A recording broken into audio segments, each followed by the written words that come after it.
This is NHTV2, North Haven Government Television, a service of North Haven Community Television. Good evening and welcome.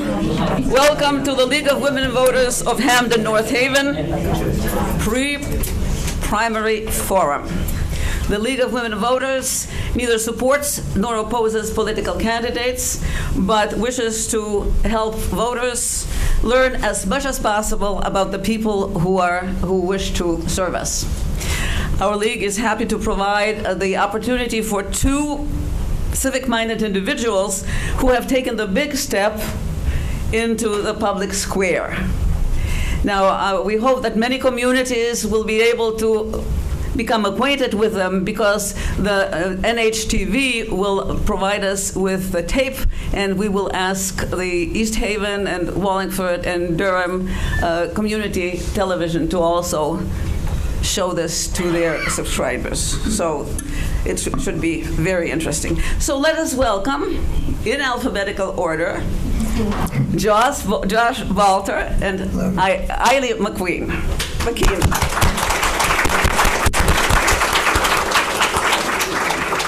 These are the rules.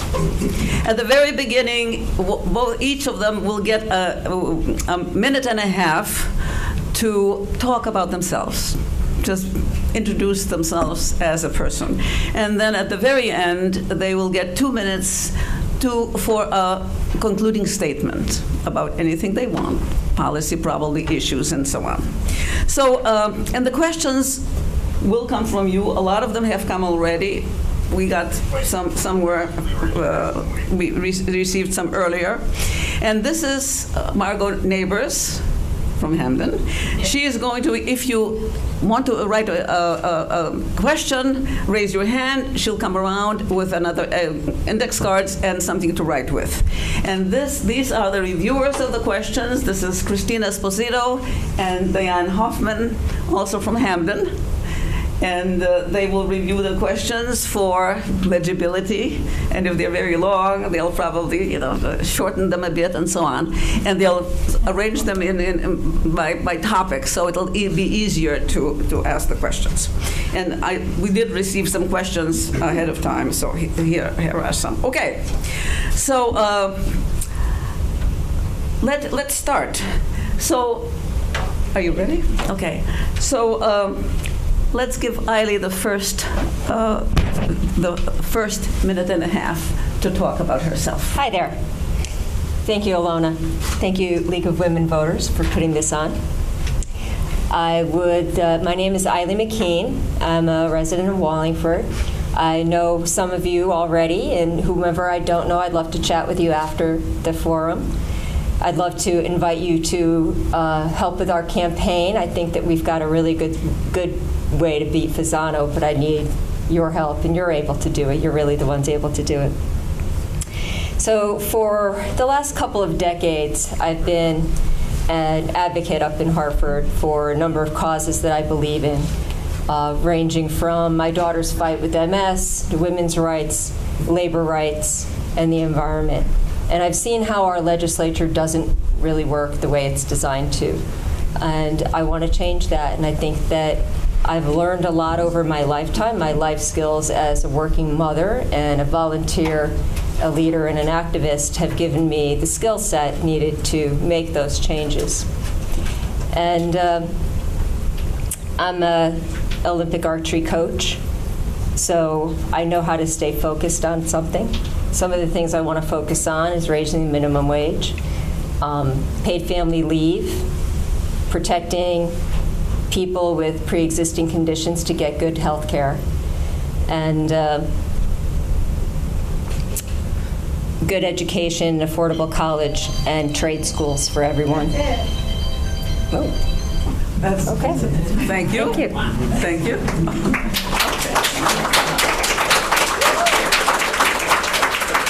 Thank you. Josh Walter. So, hello, and thank you to the League of Women Voters and North Haven Public Library for putting this on. And thank you for all coming out today to interview the two of us to see who gets the job of being your next state senator. You know, I'm a retired Navy chief, and I'm a combat vet, and I'm a family man. And I'm running because I love this state. You know, the Navy brought me here, and then when I retired, we could have left. But my wife and I, we stayed here because this is our home, and we love it. I'm a lifetime Democrat. I was raised in a union home, and I've dedicated my life to public service, and I want to keep on doing that for you. You know, I have a plan to help our state get even better, and I've got a platform and a way of actually paying for it. You know, right now, the GOP, they want to balance the budget on the backs of the poor, the working class, the middle class, the elderly, and the unions, and not on my watch. They don't even want paid family medical leave, and they want to take away health insurance from people. I won't stand for them doing that, and I will continue to fight them. And they won't invest in the people of our state. They say we can't afford it. The very thing that we need to make this state soar. So listen, the purpose of an elected official is to work for you and to make your lives better. And I promise that every single thing I do in Hartford, I will ask this question. Does it make the lives of children and all people better? Thank you, and I look forward to hearing your questions. Thank you.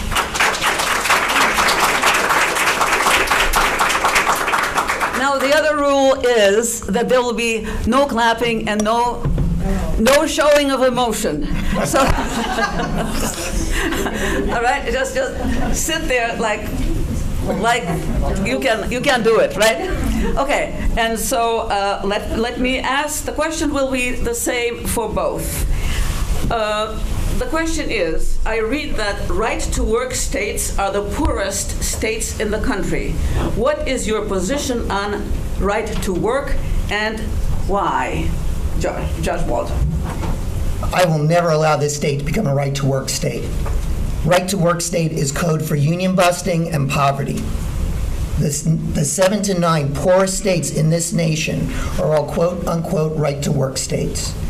Unions are the backbone of our economy, not just for the union workers themselves, but they set the stage for all people within the state.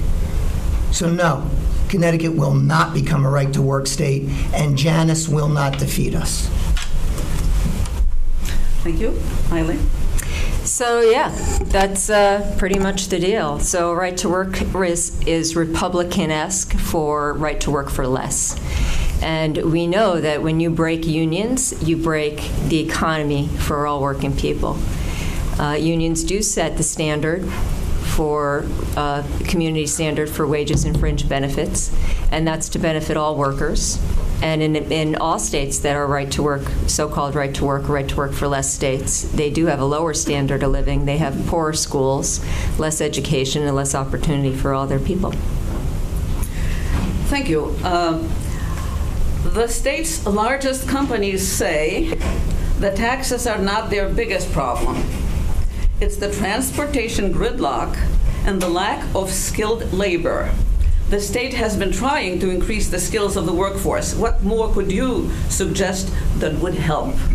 Eileen, take that. So a lot of the ways that we can improve our atmosphere for business in Connecticut is to improve our infrastructure.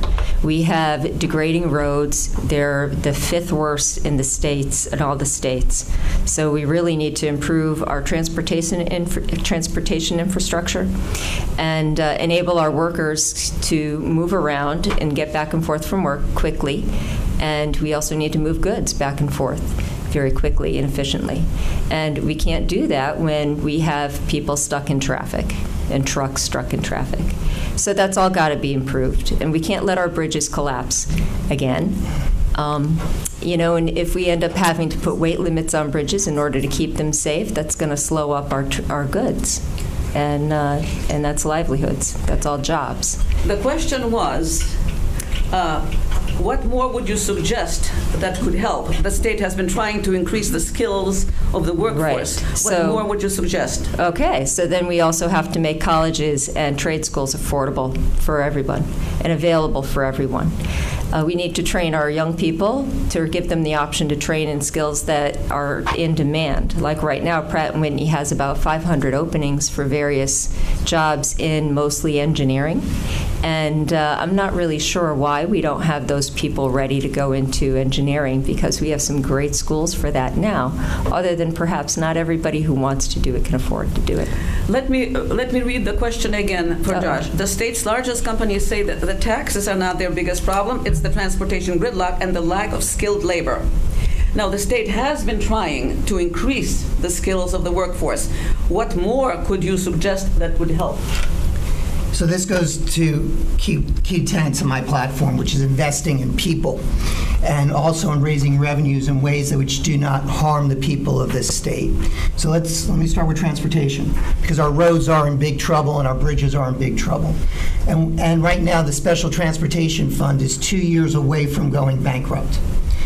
Electronic tolls, which give a maximum discount for Connecticut residents, plus commuter discounts, plus putting the minimum number of tolls up versus the maximum number of tolls, will raise great revenue for the state. It's only one of the ways I want to raise revenue without hurting our people, with most of the money coming from out of state. With that money, we can fix our roads and our bridges and get them back on track, along with doing other things. In terms of training people, right now we have thousands of people who are out of work. We have thousands of open jobs that can be filled, high-paying jobs. When I was knocking on a door just 3 weeks ago in East Haven, Connecticut, and when I mentioned this, the woman started laughing. I said, "Why are you laughing? People usually don't laugh when I say this." She goes, "I'm the head of human resources for one of these small companies. I've got 42 open jobs right now that start at $28 an hour plus benefits." This is what I want to do. I want to do the same thing that was done for my mom. I grew up, my mom, single mom, we were on welfare. They put her through nursing school. In 2 years, she was an RN, and we were never poor again. And now she's paying taxes and paying it out into the economy. What my mom paid back to the state and the economy was 100-fold what it cost her to go to school. So I want to do the same thing here, and I want to use that money for training programs that directly relate to people filling those open jobs and critical jobs that we have in the state, like nursing. I have a son of mine, he's in the trades, he's HVAC. We need more and more people in the trades, and we need them to be trained.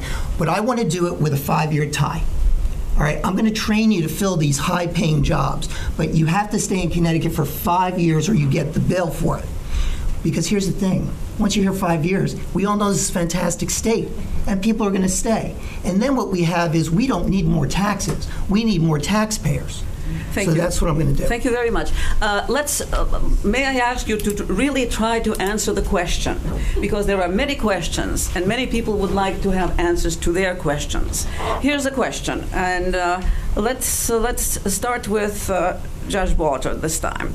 What have you learned about the people of the 34th District since starting your campaign? Oh, wow. I learned a lot. They're wonderful people. You know, throughout the 34th District, we're 4 towns. And there's some differences in the towns, but there's a consistency among the people in all 4 towns. They all want their lives to be better than the lives of their children. They want their neighbors to succeed. They're dedicated to making their lives, there's some hard-working people in these districts. They've got families, and they're worried about their families. Will they be able to stay in the district? Just like my own mother-in-law had to leave Connecticut because she was afraid of the cost of living here. They're worried about their future of their families. They're worried about taxes. They're worried about where is the state going, but they're also hopeful. They also believe that things can get better. So I've had a great time. I've knocked on, now we just hit over 3,000 doors throughout all 4 towns. And it's my favorite part of campaigning. Thank you. Eileen? So what have I learned that's new? I have learned that there's a lot of people who are a lot like me. There's, like Josh said, struggling working families. There's people who are very hopeful for the future, but there's also dreading the idea of having to pay more taxes. They don't think the government works, and a lot of people are really fed up. And I think that the way to address that is a massive change in the legislature, and that we can start getting things back on track, because the old boys have been trying to do it for a long time, and they have not succeeded. Thank you.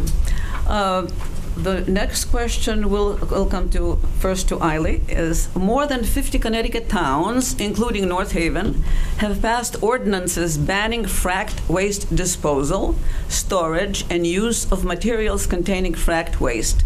Should each town be left to decide how to dispose of fracked waste, storage, and the use of materials containing fracked waste, or should there be a state law regarding fracked waste in Connecticut?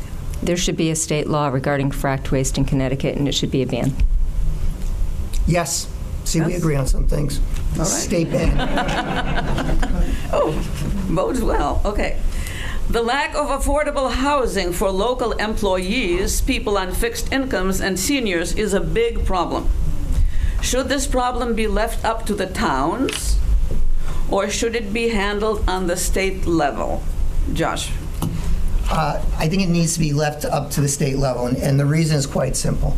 There's too much of a not in my backyard mentality throughout in most communities. The facts have shown that when you build affordable housing and you mix it in with regular income housing, one is it doesn't hurt the values of property, and it allows all people to do better. So my belief is that the state should have set the overall guidelines and laws regarding affordable housing. Thank you. Eiley? I believe that there needs to be some regulation and some encouragement for towns to include low-income housing. We've had a problem in Wallingford with getting affordable housing included into other housing projects. So definitely a state guideline needs to be established. Thank you. Please describe your position on Connecticut's gun laws. Eiley? So I think that we're on the right track with our Connecticut gun laws. There's a few things that I think that could make our community safer, such as a red flag law, allowing people to report to their local police chief, who is the first line in someone applying for a pistol permit, to give them a heads up if there's something that wouldn't show up on a criminal background check. I think that the ghost gun ban is absolutely a good idea. We've already passed the bump stock ban. I think that 3D printed guns should fall under the ghost gun thing as well, as they're not traced, not traceable. And it's really up to the federal government, though, to enforce these laws nationwide, too, because we need a national standard. Thank you. Both of you Would are... you like me to answer that question? Oh, I'm sorry. So many interesting... Oh, I know. So I'm a combat vet. I've used weapons of war for their intended purpose. I know what these weapons do. And while our state has probably some of the best gun safety laws in the country, we have more work to do. I personally testified this past session for the ban on bump stocks and the ban on ghost guns. I've been insisted on that from day one. I've never changed my purpose. And the reason why it's safety. These weapons make it too easy to commit mass murder and get away with it. So we need to tighten our laws with ghost guns, and especially, and this is what I was talking about, the firewall. Right now in D.C., the Republicans want to pass a federal reciprocity act. What that means is, if you're from Alabama or Georgia or Arizona, someplace that is extremely lax gun control laws, and you get a permit, you could simply just come into Connecticut and you can carry your weapon. You don't have to obey our laws. Again, that's one of those things. I'm a Navy chief, so I refer to a lot of my old sayings, not on my watch. We need to fight that, and I will help give the Attorney General, the next Attorney General, all the tools they need to make sure that D.C. does not dictate to Connecticut what we deem as gun safety. Thank you. Starting with Josh this time. Many Americans are troubled by the extreme partisanship in this country and Congress's inability to work together. You have both identified yourselves as progressives. How will you work with moderate Democrats and Republicans to pass legislation that will be good for all of the people of Connecticut? And what issues are you willing to compromise on? And what issues will you never compromise on? Josh. So this is where my background affects me deeply. I grew up in a very liberal household, but I did 20 years in the military. Most of my friends and my colleagues from my military days do not share my political beliefs. And during that time, one is I formed real friendships, and I learned to listen and to respect the opinions of these people while still standing up for my own principles.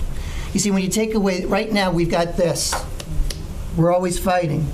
But most Americans, especially I'll say all Americans, when you get rid of the extremists, we all love this country, we love this state. When you start with that base, it makes it easier to speak. The question about what am I willing to compromise on, that's a tough one.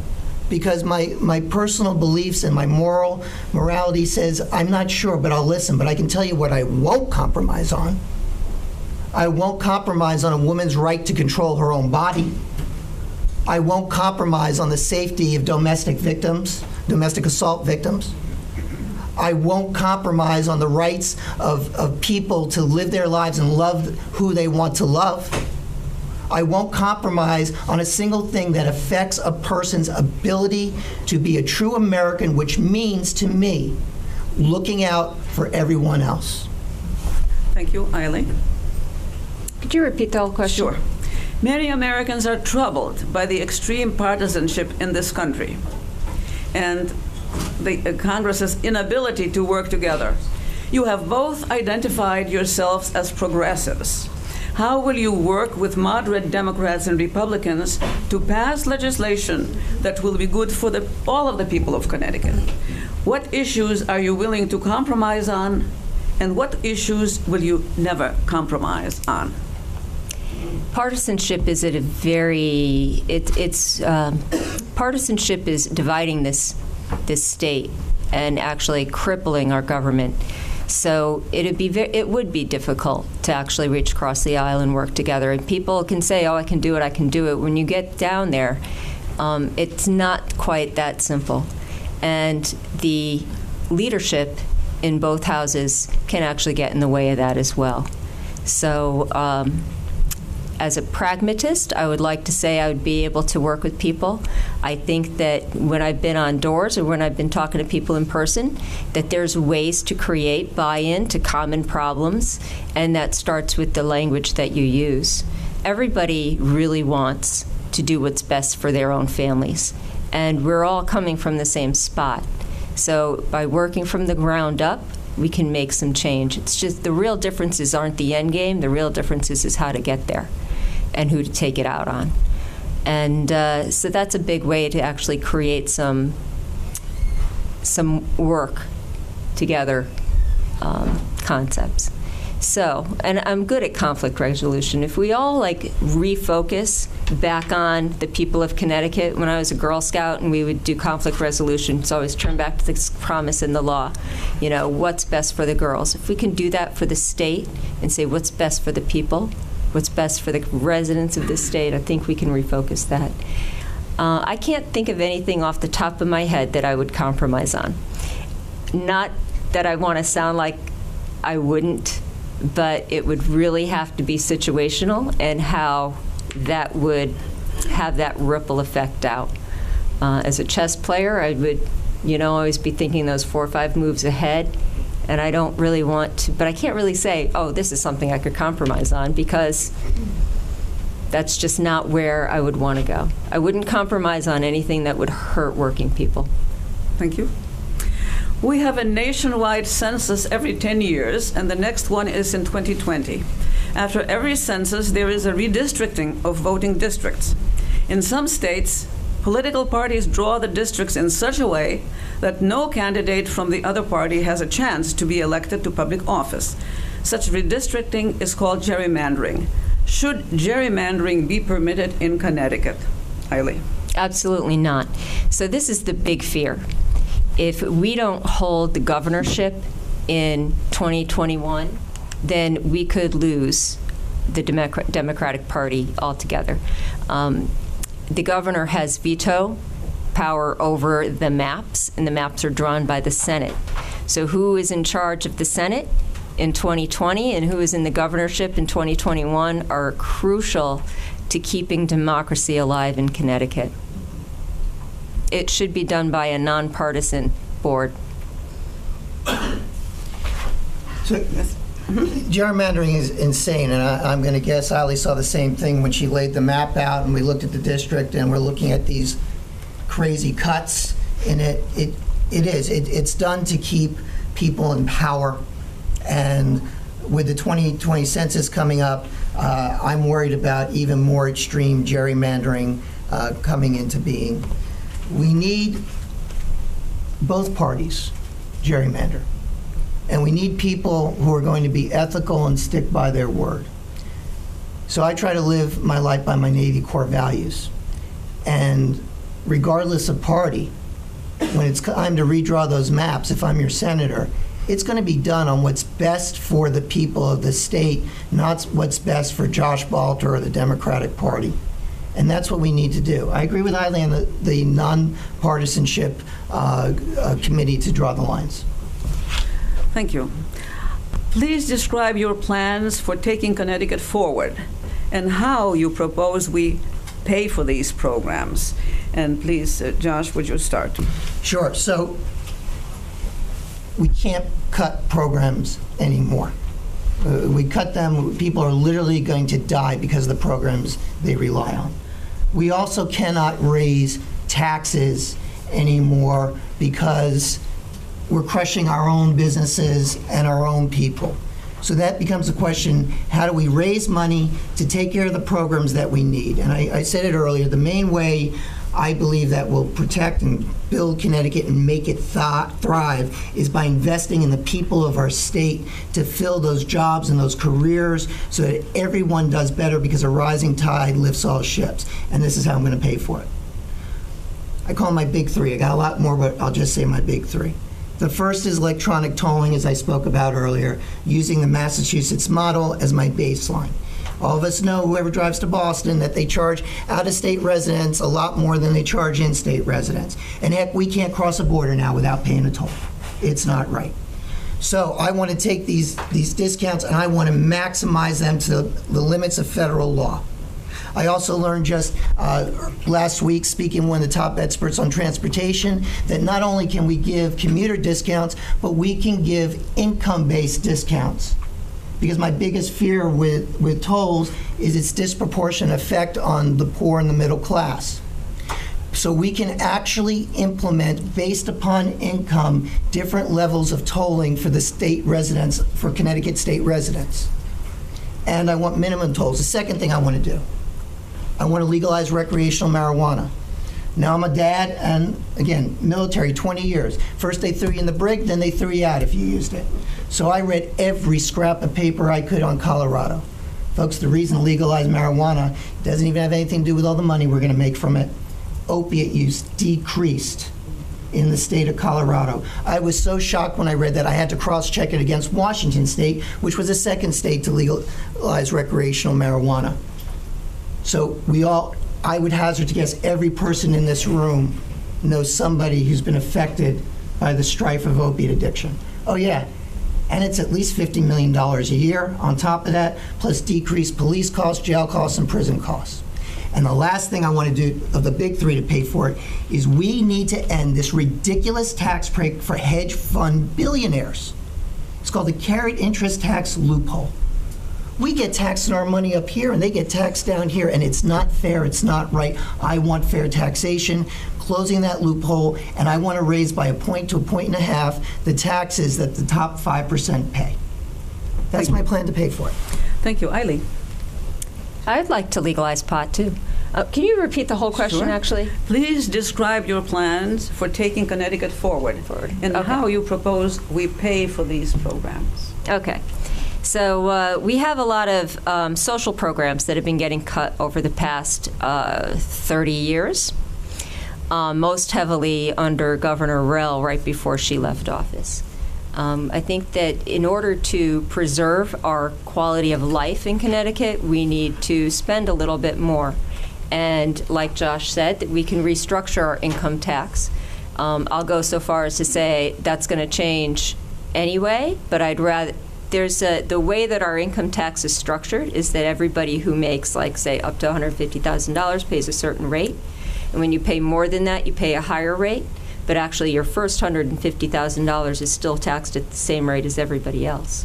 So it's incremental, and I think that we can take a little bit more off at the top. The carried interest loophole is, for the most part, federal, but we do have a lot of billionaires making a lot of money that they don't pay interest on because it's not earned income. So we need to tax that, and actually all the states around us have a compact for a 19% tax on certain financial transactions, and that effectively closes the carried interest loophole. I think that tolling, I agree that we should have electronic tolling, but I think that that money should go to the transportation lockbox and stay there. Thank you. We'll go with Josh this time. A gubernatorial candidate said that other states move 80% of their freight by rail, while Connecticut moves 80% by tractor trailers and only 20% by rail. Should more Connecticut freight be moved by rail? And what would be the benefits or the downside, Josh? Well, the absolute benefit is not congesting our roads. I mean, we already have roads that are being chewed up and are congested. I mean, anybody here try to drive to Stamford at 9 o'clock in the morning on a weekday? Okay, so that's, I mean, that's the obvious benefit of doing by rail. So yes, we do need to move more goods by rail. We need to move more people by rail. Thank God we've got the New Haven to Hartford line that's opened. Yeah, and we also need to do that because when we move, I spoke early on in my campaign about re-energizing our deep water ports, being connected, being surrounded by other states that get all the deep water freight. Well, we need rail in order to make that work. Thank you. Eileen? Yeah, so we should be moving more goods by rail and people by rail. That's true, and we already have started. And the New London port is actually already being revitalized as well. It's underway. So we can, improve our rail actually a lot more. Yeah. Okay. Governor Malloy signed an executive order defining water as a public trust and directing the state's Water Planning Council to implement the state water plan. The state water plan seeks to balance the needs of the public water supply, of economic development, of ecological health, and of recreation. Some legislators objected to the executive order's definition of water as a public trust. Do you have a position on the state water plan? And this is now for Eileen first. Yeah, I absolutely think that water should be held in the public trust. Absolutely.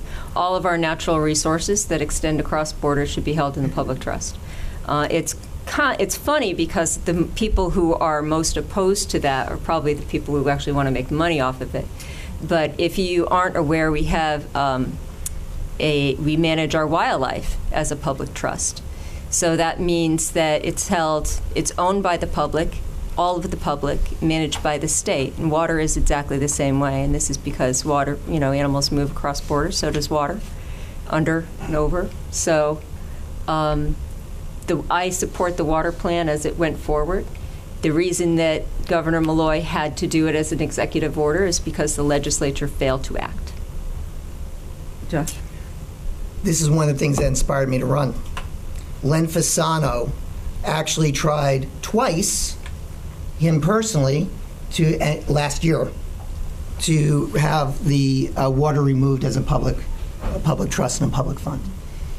The very thing that people need to survive. And this affects the environment and so many other things. So yes, I do support the water trust. I believe it should be done by the legislative body, but if we've got people who are more interested in profit than you being able to drink clean water, I'm glad it was done by executive order. Thank you. Starting with Josh this time. Should the state ban plastic bags in grocery stores, or should it be left for the stores to decide? So when I first heard California did this, I went, what? I mean, it was like, can you really do that? So Josh Balter personally, don't want plastic bags. I don't want single-use plastic. I'm trying to get into, not using straws, and I asked my local supermarkets, both of them in my town, hey, why don't you even offer paper straws an alternative? I think the practicality is we're going to need to start with a hybrid and then go to a total ban. By that I mean a hybrid where I want to charge you if you want to use a plastic bag, and I don't mean cheap, I mean like $0.25 a bag, and then over a couple of years switch that to the full ban on single-use plastic bags. Thank you. Eileen? I'm good with a ban. You what? I'm good with a ban. Statewide? Yeah. Okay. Thank you. If elected, will you work with Republicans to get paid leave passed? It's been attempted and failed 4 times. And this is Eileen. I would try to work with Republicans to get paid family and medical leave passed. It has failed because they have voted against it consistently. And that's one of those things that I can't make the other side do something they don't want to do, but I would try. Josh? Yeah, I'll work with anybody to get it passed because we need it to get passed. We need it because it's the right thing to do. We need it because it's going to make our state more competitive.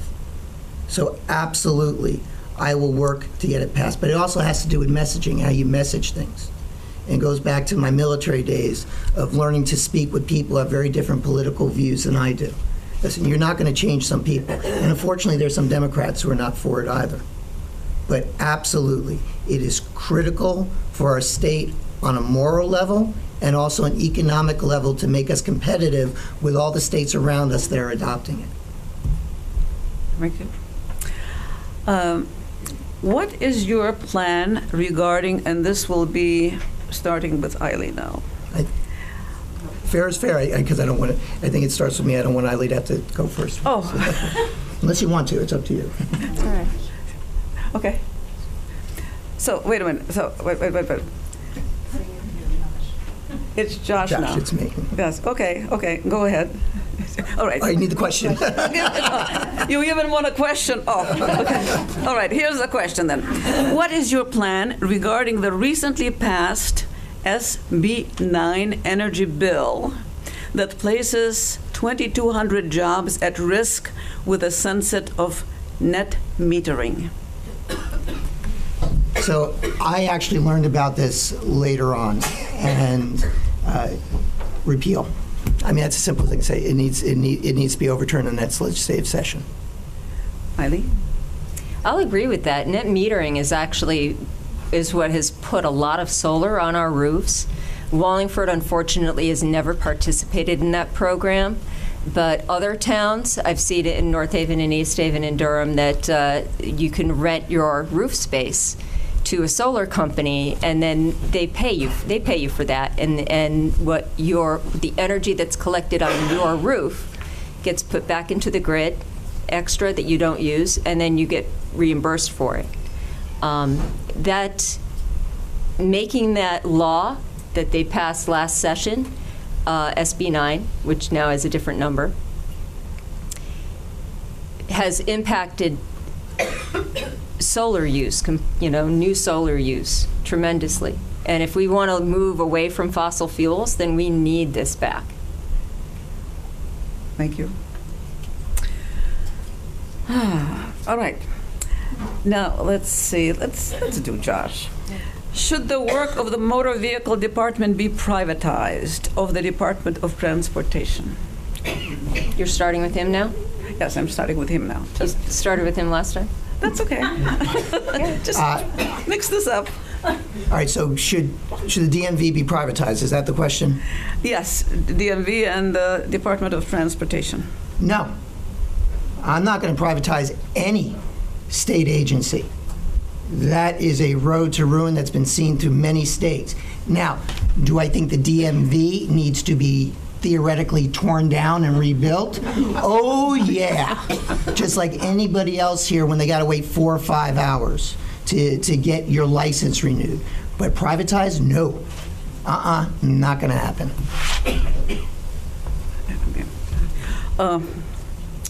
How about you? So no, I do not believe the privatization of public services works. There is no reason to think that adding a level of profit into a system will actually make it better. All it results in is people making less money, services, quality of services dropping, and it's a nightmare. So no privatization of anything that is currently public. Okay, thank you. We'll go with Eiley this time. The state income tax, if you are in favor of abolishing it, what source of revenue would you propose in its place? The idea that we could get rid of our income tax is long past, and I wouldn't anyway.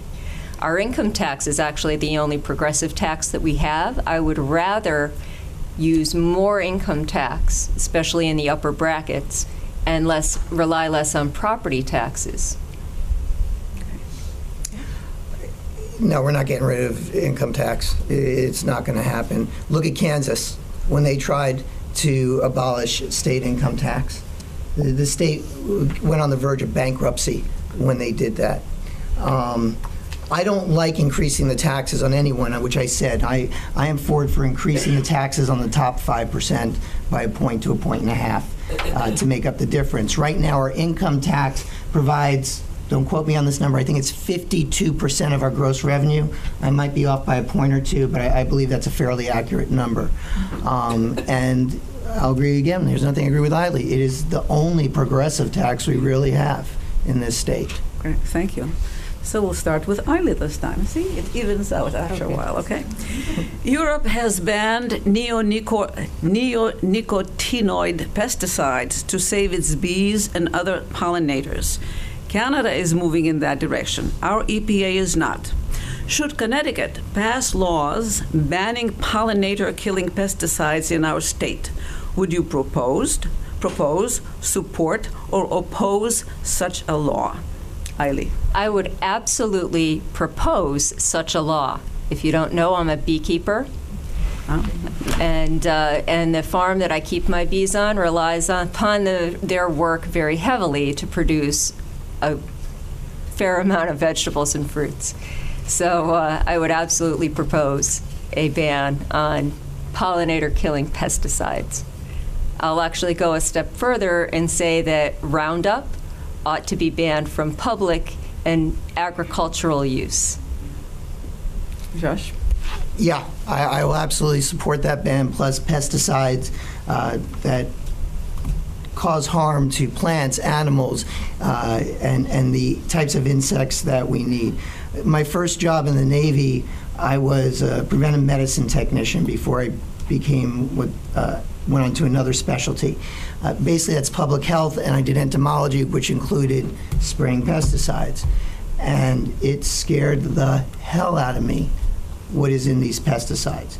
We need to look at what all the pesticides are that we have and that we use in our state and we allow, and we need a lot more restrictions. And the result will be a better environment, it'll be better food, and it'll be healthier people throughout the state. Thank you. We'll start with Josh. Is education mandatory for people who are incarcerated in our state? If not, should it be? So I'm not exactly clear on the question. I'm guessing, are you talking about minors who are incarcerated, or are you talking about adults? Adults, I guess, people. So adults, I'm guessing adults. Can you read the question again, please? Yes. Is education mandatory? It's a question. Is education mandatory for people who are incarcerated in our state? If it's not, then should it be? I don't know if it's mandatory or not. You always get a new one every time you come out.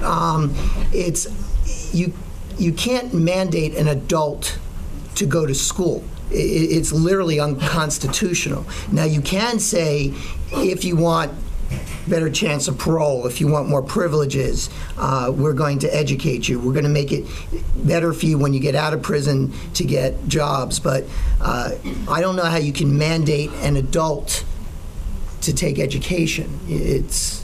There's a constitution we have in this country. So, Eileen? He's actually right. It is not mandated, and that is probably the reason why it's not mandated, but it is offered. Many incarcerated people earn degrees while in prison, so we can keep going with that. Sorry. Okay. Eileen, we hear tales of improbably large state police pensions. Can you inform us about this? How would you propose lowering them? I don't know that state police get improbably large pensions, but there is rumors, which I have not been able to confirm, about overtime loading in the last few years of their work. And we can do that by limiting overtime. yeah, so this is one of the GOP, oh my God, so we got to crush union screaming effects. You do have a few people abuse the system anywhere, absolutely. I'm not for a total elimination of counting overtime into a function for pension, because many police men and women are actually required to work overtime. So if you require them to work overtime and they get paid for it, why are you then saying, oh, so all this money that you bought your house on, you've established your life on, now we're not going to consider that as part of your pension going forward? So I definitely feel we need to have some limits, but I'm not for just a blanket overtime doesn't count. I have a Navy pension. My base pay is the only thing. I was receiving a whole bunch of bonus pays while I was on active duty for all these different specialties that I earned. Let me tell you, it is a rude awakening when your normal income is shriveled. So we need fairness across the board. Thank you. Eileen, our state buys natural gas fracked in other states. Fracking pollutes water in a big way. Would you support building large solar projects in our state for generating electricity? Where could such large solar projects be located? I think large solar projects should be located as close to the source where they're used, like roofs. Large commercial roofs, schools, we need to put solar on roofs. We also have a big wind project coming in on the Sound, and I would love to see us move more in the direction of these renewable energy sources and away from first dirty oil and dirty gas, and then eventually away from nuclear. So I'm all in on renewable energy. I was on the Rules Committee for the Democratic Convention, and I was able to get I was the only one who proposed and got one line in about renewable energy, and that was that the Democratic Party shall be the champion of renewable energy. We need solar. Where should it be? Wherever we can lay it. So when one of the greatest things I got to do in my Navy career was I got to go to Vietnam as part of a team looking for MIA remains. And I noticed when we were driving through the field that there were rice paddies everywhere.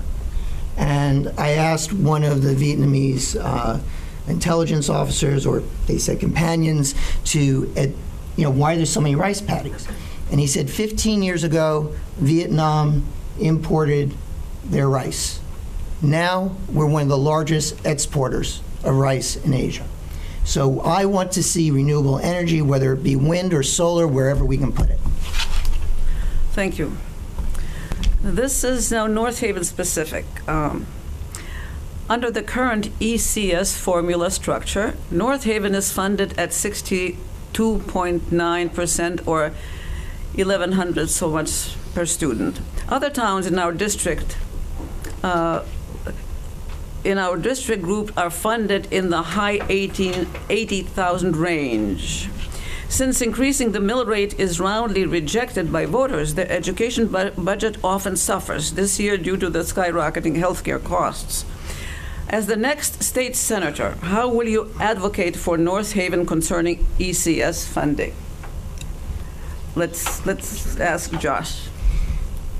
So ECS formula confuses the heck out of me.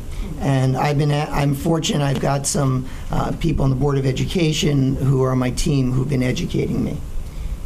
We don't have fair payments to our school systems, our districts, to properly educate the children. We need to adjust ECS so that every single school district has the funding they need to properly educate their children. Relying on property taxes to pay for public education is crazy, because it built into that is going to be disproportionate and unfair education depending whether you are blessed enough to live in a wealthier town or a poor town. So what am I going to do? I'm going to keep trying to fine-tune the ECS formula to get the towns of our district as much funding as they need, but I want to blow it up and start with something fresh and from something scratch. Eileen? So there is actually a plan there was a proposal last year to come up with a study, to come up with a better formula than ECS. And it was rejected by the legislature because they didn't want to spend whatever it was. I think it was probably around $10 million to do it. And then they're not transparent about how schools are actually funded, and it's unknown if the ECS formula is even being used. So first we need transparency in government. We do need to restructure our tax code so that we can rely less on property taxes. There was the top 100 schools was just released and published last week, and you can easily see, even though Wallingford's two high schools in North Haven and Durham School actually all made the list, that the top 50 of the top 100 from very affluent towns in Wallingford. And that is not giving all of our students a fair chance. Thank you. Eileen, unfunded liabilities for state pensions have reached about $127 billion. How would you propose managing this problem, starting with Eileen? So this has been a problem for a long time. It's been decades since it was paid into on a regular basis, and that's one reason we're broke now, because Governor Malloy actually paid his bills. So one of the ideas that I like is moving assets to the Treasury in order to improve our bond rating so that we can get a better credit rating, so to speak, in order to build that money up a little faster than we're able to do it right now. So like moving the lottery into the Treasury so that they can use that asset against the debt.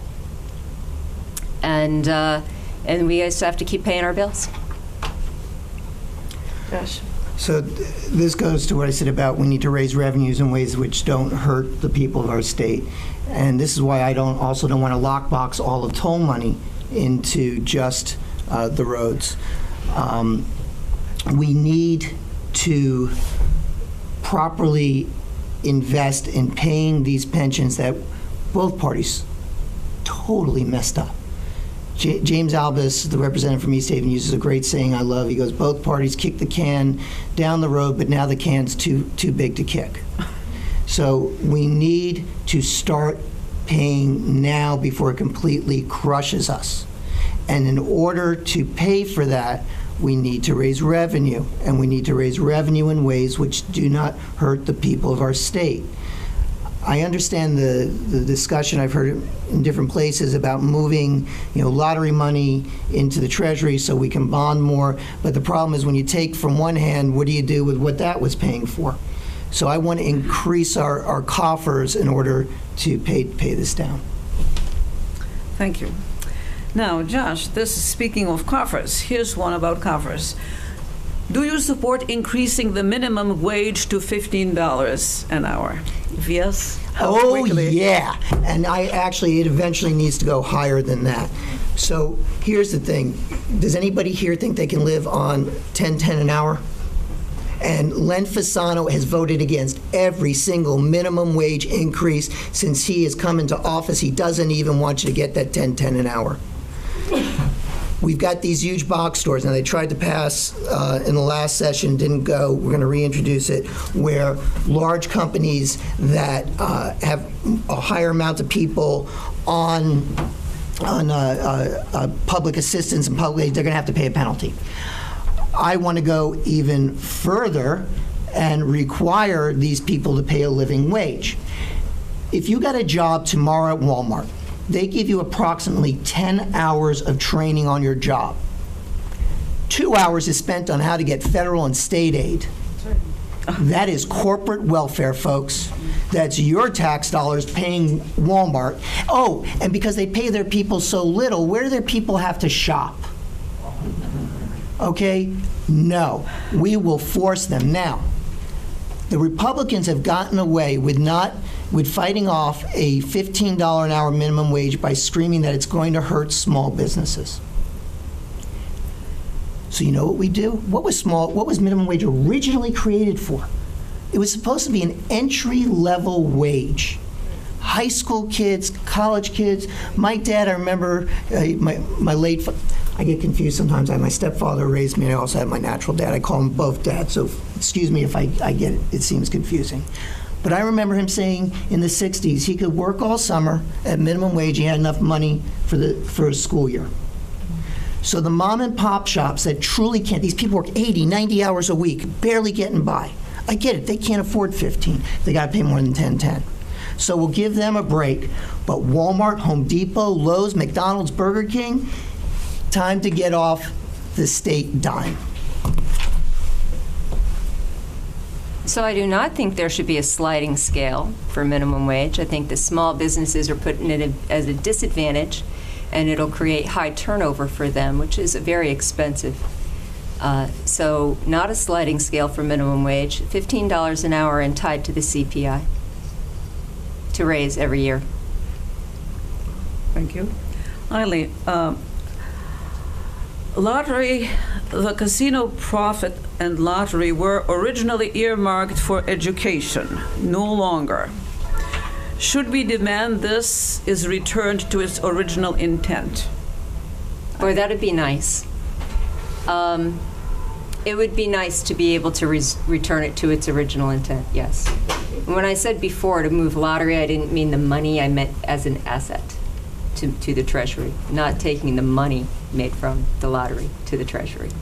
Okay. So, I remember those days, but the legislature has consistently not wanted to raise taxes on the ultra-wealthy, so they take money from wherever they can to balance the budget. Josh? Yes. About- No, the answer is yes. Oh, yes. We made a promise Okay. to the people of the state. We said, we're going to do this, and we're going to do this with the money. It's called you keep your word. You have to be able to trust your elected officials to keep their word. We can raise the money in other ways, including fair taxation and including the other ways that I've mentioned. But when you say, I will do something, and the people elected you, they elected you to keep your word. Thank you. Josh, what would you do to bring more jobs and businesses to our state? And it's jobs that someone can actually live off the wages. So I spoke earlier about training for high-tech jobs and filling those jobs, and then the 5-year tie-in. That's one thing that our own state residents will want, and it will stop the flow of people out of Connecticut, and also people want to come here. Another thing that I want, see, Connecticut has got such an amazing education system all the way through its college system. And one of the first things that affected me when I came to Connecticut was our shoreline and our ports. I was in the Navy. The last comprehensive study that I was able to read on our port system was from 2012, so it's dated. And it said in the previous 10 years before that, Connecticut ports had lost 80% of their commercial revenue. So I want to send these brilliant young minds who go to our schools, and I want to send them all around the world. I want to build up our business attraction, our team of getting more businesses. And I want to send them to Europe. I want to send them to Asia. I want to send them to South America. And I want to tell these companies, why are you going to go through New Jersey, through Boston, New York, when you can come through Connecticut? We'll make it more reasonable for you, and then we will get lots of high-paying union jobs, plus all the small businesses that spin off of that. That's just one of the ways I want to create jobs in the state. Eileen, how about you? So I believe in a locavore type of economy, and I think that we can grow a lot of small business to address our employment needs. There's a lot of innovation here, and there's a lot of innovative people here. And a lot of the things that keep someone from starting a small business of their dreams, perhaps, is the lack of health care or affordable health care, that they may be tied to their old job because it has health care and they just can't pay for in health insurance on their own. So a Medicare for All program is a freedom issue. It would help people be able to start small businesses. The other thing is that when you have a lot of small businesses, they can employ just as many people and they can pay just as well. And that also insulates a community. So if a small business goes out of business and say 10 people lose their jobs, well, that could be devastating for those 10 people, but there's a lot more businesses to absorb those workers. And it's not as devastating to a community as if something like, Alexion with their couple thousand jobs decides to pack up and move. So I really think that growing small business, and that can be done with access to capital, small business, low-interest small business loans, and enabling small business owners perhaps to take advantage of some tax breaks, but not tax breaks for big companies. Okay. Let's see. Now, let's start with Eileen. Can you talk about how you will represent all residents of the 34th District, including those affiliated with other parties and the unaffiliated? Oh, absolutely. As to make myself available for anybody, that's part of the deal. And I'm always around. And, I'd have coffee hours just like our current people do, only not just on Friday mornings when only unemployed people can go. Try to make coffee hours or whatever available all the time. An open door policy. And I think that that's essential to a working legislature for and by the people, is to have an open door policy. The job isn't just to work for the people who voted for you. The job is to represent all people in the district. So one of the things I tell people when I knock on doors, I go, and many of you got my cards right now. That's my personal cell number. It's not going to change after the election. You need to be able to get in touch with your employee when you need them. I will be totally open and accessible because the job is to work for the people. And I'm not afraid of those extra hours and extra work. I'm used to working 12 to 18 hours a day, 7 to 8 months straight for my military days. It hasn't changed. This job is not about either of us.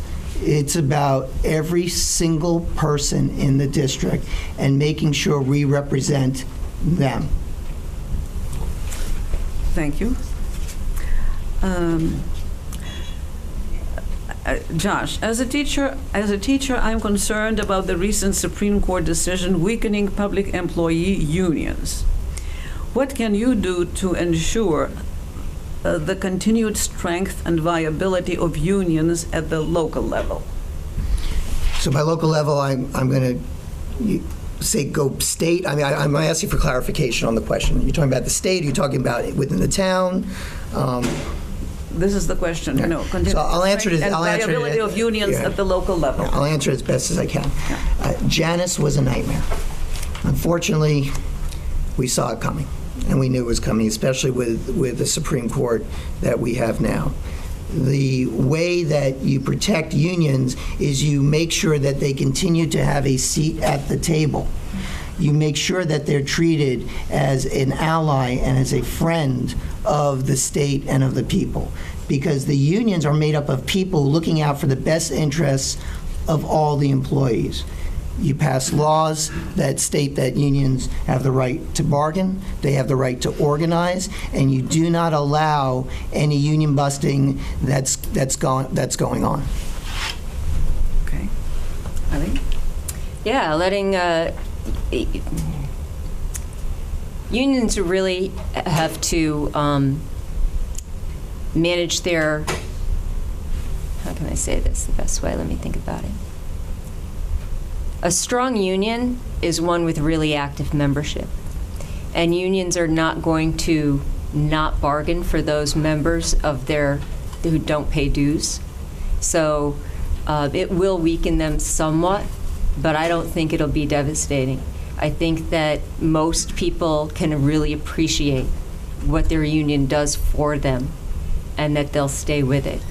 There are some things we may be able to do with state law to help that happen, but this decision has actually been quite devastating, and it'll carry through to all other trades eventually.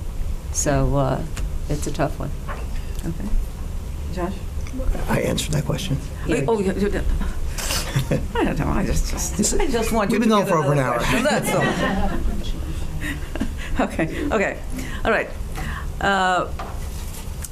Qualified young people do not seem to want to come to or stay in Connecticut. How can we attract young people to Connecticut? This is Eileen. Start that, please. I think that for some reason young people are really attracted to cities. I say that because I'm not a city person.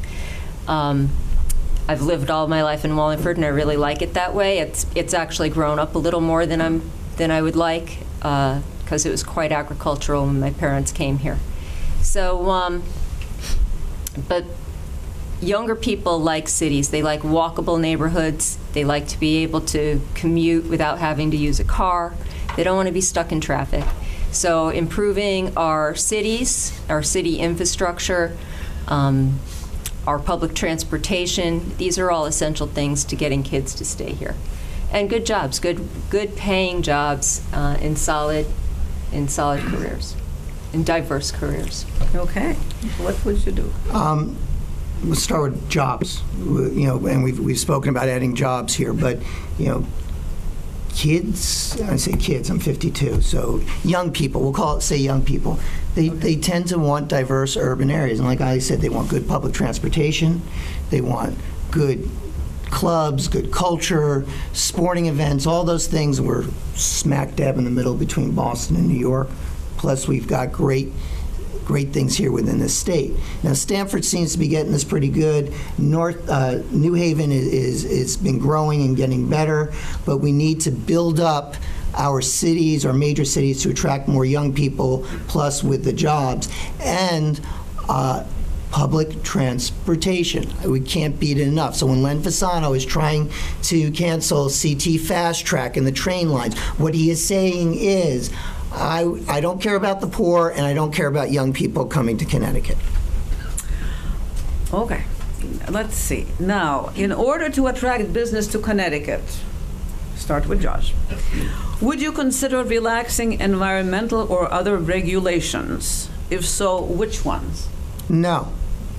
Okay. I don't know how much more matter of fact I can be than that. That's like a big power company saying, let me strip mine half your state and I'll give everybody in the state $5 million cash. No, we do not destroy our environment. We protect our environment. We only have one Earth, and it's blood money, and it will not better our state. I don't need a big, long story about it, no.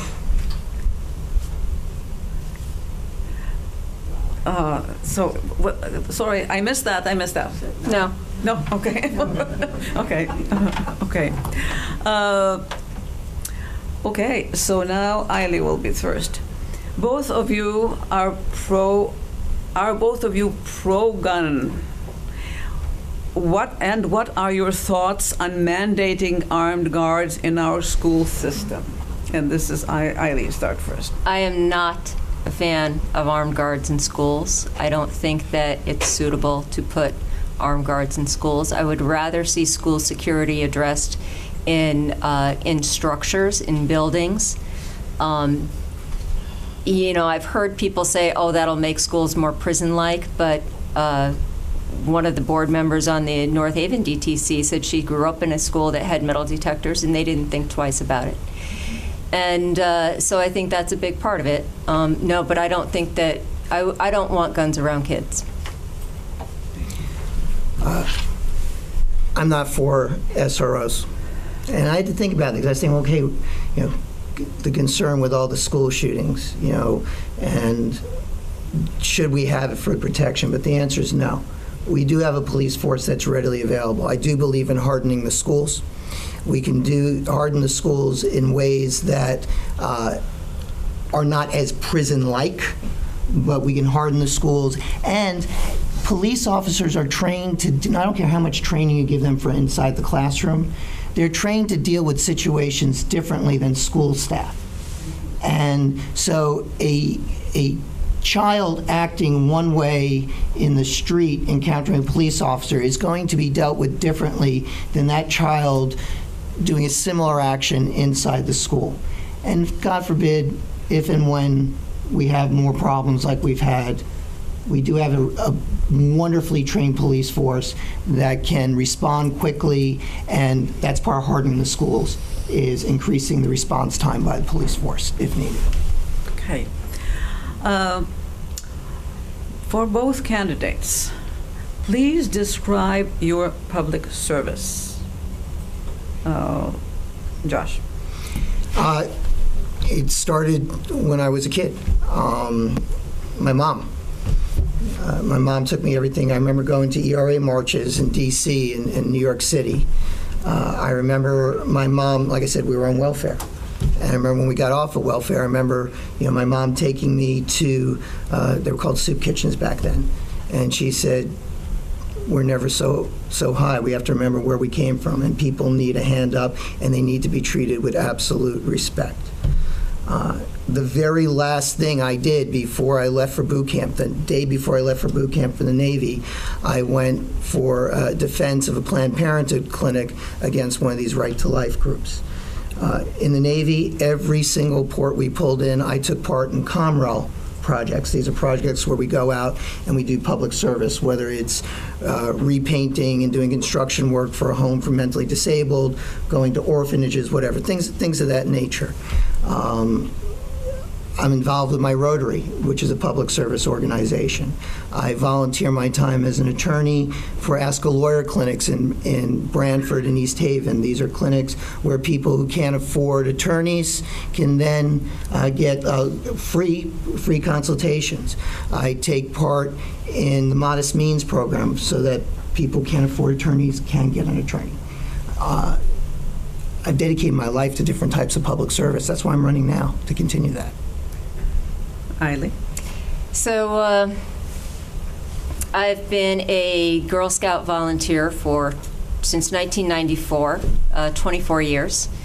Started out as a camping mom, moved into leader, became a service unit manager, eventually becoming a trainer. I still do some training. I specialize in camping adventures, which is the most fun, which is teaching adults how to handle a group camping experience. And getting to the preferred outcomes with girls in outdoor experiences. I'm also been a trails advocate up in Hartford for a group called NETRA.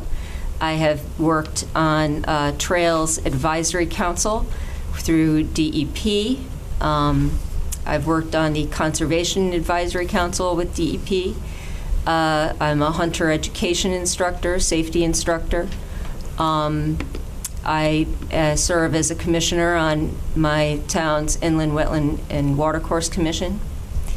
I have, for 12 years, I sat on a grant committee for the Recreational Trails Program, which is a federal, which is administered by the Federal Highways Department and comes through the state. So I would do grants. I would approve with a group of 11 other people approve grants for trails. And actually, the trail system over at Peters Rock was one of those projects. There's probably a bunch of things I'm missing. I've always been busy. I'm always busy. So, this year everybody's been saying, when are you going to come do this, when are you come do that? And I'm like, I'm too busy knocking on doors. It's actually kind of killing me not to be able to serve the community the way I've been accustomed to doing it. But becoming a senator is like the next step in advocacy, which would make me much more effective than anything I've been able to do over the past dozen or so years that I've been up in Hartford. I've been testifying since 2002 was the first time, most years, at least once. This past year I did not, but previous years at least once, sometimes twice, sometimes 3 times, mostly in environment, sometimes in labor, once in transportation. Bills that I care about, and I don't necessarily do that under the direction of anybody else other than when I read something and I want to make a difference, I'll take a day off of work and go hang out over there and listen to everybody else during the hearings, which are always very interesting. Can I ask a follow-up, because this was my question? Okay, go ahead. Thank you, Josh. This is just for you. You and I are both attorneys. So I just want to clarify one thing, because so the volunteer time that you do with indigent clients, is that to satisfy your mandated pro bono requirement, or is that voluntary and in excess of your? It's voluntary. It's far in excess of that. Okay. Thank you. Thank you. And the last 2 questions. You agree on many issues. What are your points of disagreement, Eiley? Well, I think the locks box came up for transportation funding. That's a big difference. Sliding scale on minimum wage was a difference. Our leadership styles are definitely very different. Very different. How? Well, Josh talks a lot more than I do. I like to get right to the point. I tend to, so this is a big thing, I think, is that Josh has often said he'll be the voice of women, he'll be the voice of whatever. And I really feel that a story is best told firsthand. And these are these stories that people can tell firsthand are how you instigate change. No one can go up in front of a legislature and tell someone else's story with the same passion that they're able to do it themselves. And it often is a big risk for someone to do that.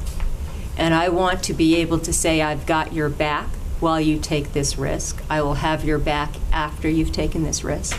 But your story needs to be told. And I am that type of person, I'll be that type of legislature to bring you up into the Capitol to make changes happen that you want to see happen as well as that I want to see happen. And that's a big difference between us. Josh? So when I say I'll be the voice of, that means I'll write the bill. I'll introduce the bill. On the Senate floor, I'll fight for the bill. When it comes to testifying for the bill, I will bring people in to tell their stories who've told me that this is the bill that they want. But on the Senate floor, a state senator has to be the voice for the people, because you can't have 10,000 different people writing bills. They elect us to write the bills that represent them. So this is not a conflict between I'm going to speak for and not allow. Absolutely. The people testify on behalf of the bills. They tell me what are the bills that they need and they want. And then I champion it for them. The other differences between us is gun control. You know, I've been fierce from day one. My story has never changed. And my reason for gun safety and gun control has been for public safety. I've never been a member of certain organizations that all they do is try to fight common sense gun laws. We do disagree on the lockbox. We disagree on the sliding minimum wage. So there are some key differences, but I think the biggest key difference is our position on gun control. Thank you. And the last question. Both of you are getting public money to run your primary campaign. why don't you raise money from private sources? Josh? So I'm not getting public money for primary campaign. I raise my money, as I've stated publicly, 10 minutes to 5 on the last day to file. I'll have the money for the general after the primary, but I'm not using primary money for, public money for the primary. But, good on Eiley, I respect her. This is tough raising money. I didn't realize how tough it was gonna be. I mean, I'm not kidding. At 10 to 5 on the last day, we made the money, and then it was too late to file the paperwork. But that's fine, we're gonna be fine for the general. The beauty of the Citizens Election Program is that it levels the playing field. It it's supposed to ensure that it keeps dark money out and it keeps big special interest money out. It means that people like Eiley and I and anybody in this room can run for public office. So I fully support the CEP, and that's why I will be applying for it after the primary. Eiley? It is hard work raising that money, and it's hard work getting it from in-district donors, and I worked that hard to do it. I submitted my CEP application. I needed 300. I submitted 383 in-district donations, and slightly over the amount of money. People said the money would be easy, the in-district numbers would be hard. I found it the other way around. I have the in-district support, and I've been able to make it work, and I did it the hard way. Thank you very much. I would like to follow up. We'll go to your concluding statements. I would like to follow up with that about the CEP. Margot will be distributing a flyer where those who don't know what CEP is will get all the specifics about that program, the public financing of campaigns. So Margot, just I'll be at the back. okay. Excuse me, I had asked, it was my question about how they differed, and can I follow up on something else? Go. I see people all. But I just want to ask. Well, it was permitted before, so I'd like to ask the question, which is, Josh, you had said that the biggest difference is your positions on gun control, but I haven't heard any difference. How do you differ on that? Well, I'll put it bluntly, my reasons for gun control. Eiley was a member of the CCDL. Right. Mm-hmm. I found recently that she withdrew a couple of months ago after this campaign started, and she got a lot of pushback from that. Our reasons for banning bump stocks. Eiley publicly stated at the Wallingford DTC meeting that she was for banning bump stocks because they ruin the aim of guns and they damage weapons. Well, you know what? I'm against bump stocks because they make it easy to commit mass murder. And I see people shaking heads, and I see that the two follow-up questions both came from Eiley supporters. But here's the fact. All right. Thank you very much. I can answer this one too. I can answer this one too because it's obvious that some people like to tell other people's stories for them. Okay. So some people like to tell other people's stories for them. We want to hear her. Let her speak. Okay. Okay. Can you finish very quickly? Oh, I'm good at quick. Okay. So obviously, I don't tell other people's stories for them like my opponent does. Oh dear. Okay. I think it's time for the concluding statement. Well, he made statements about what I believed, and I would like to address that. Yeah. Yeah, I did say that bump stocks are a stupid accessory that ruin aim. That's not why I wanted to ban them.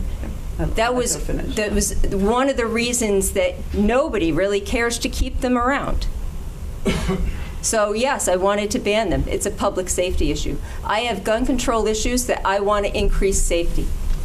I don't want to just inconvenience gun owners, say with extra high permitting fees. That just puts firearms ownership into the hands of the ultra wealthy. And don't they already have enough with all their wealth and all their power? So is it a matter of, is this anything going to increase public safety? Then I am for it. So I am for banning ghost guns. I am for banning 3D printed guns, which should be considered a ghost gun. I am for banning bump stocks. I am for things that make people safer. Thank you. Thank you. And now for the concluding statements, please. So, Eiley, would you like to do your concluding statement? That's 2 minutes. 2 minutes? Yes. Okay. So I actually had thought that the 2-minute thing was in the beginning. So I think we get the general idea now of where we stand and how we differ. I'm not a person of many words. I like to get right to the point. I believe that I can best represent this district because I am really of the people. I am not another attorney. You don't need to be an attorney to write laws. Everybody who's a legislator, attorney or not attorney, and there are very effective legislators who are not attorneys, have to give their idea to the Office of Legislative Research, and they write the bill. If you present a whole bill all written out, they'll still take it, rip it apart, paste it back together, and give it back to you. And that's the way it works. And I understand Josh doesn't know that because he hasn't seen the process before this year. So it's not a disadvantage. It's an advantage, actually, to be of the people, by the people, for the people, just the way this government was designed. Our government was designed to be a beautiful thing, and it is a beautiful thing when it works. And it's just unfortunate that partisanship and pettiness, honestly, on the part of some of the old boys up in the Capitol and on both sides, that things don't work the way they should. There's a lot of back scratching, and people think about, oh, what's good for my town, what's good for my town, and then the people with the most power have the best situation and are able to serve the best. And we need to even things up. We need a lot more diversity. You know, one of the existing senators said, I've been hitting this wall for a long time. Maybe if you come in and you hit that wall, you'll hit it at a different angle and we can break through.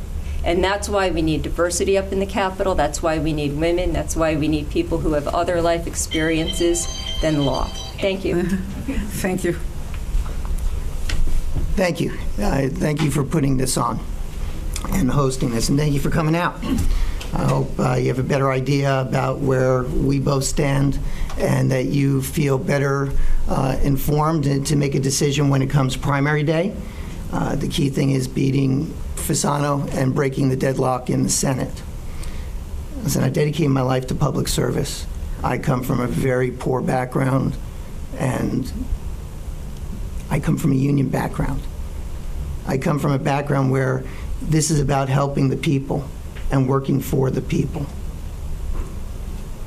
My military background and my code of ethics, I will work for you and I will never stop working for you. And I have the skill set, not just as an attorney, but also an ability to work with people who have very different political views than my own while still standing firm to my beliefs and representing the people. So I'm asking for your vote on primary on Tuesday. And I'm asking if you want to help turn out the vote, not just before Tuesday, but also afterwards, so that we can kick Fasano out of office and so the 34th State Senate District can have a senator who actually works for them and not special interests. So thanks for coming out on this warm summer night.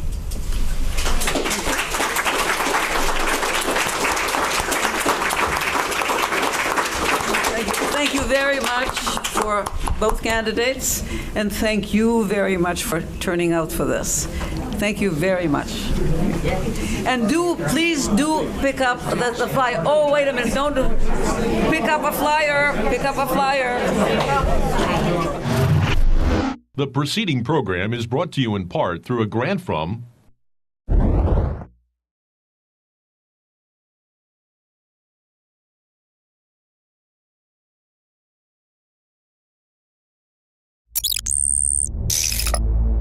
Watch town meetings or other videos on demand at nhtv.com.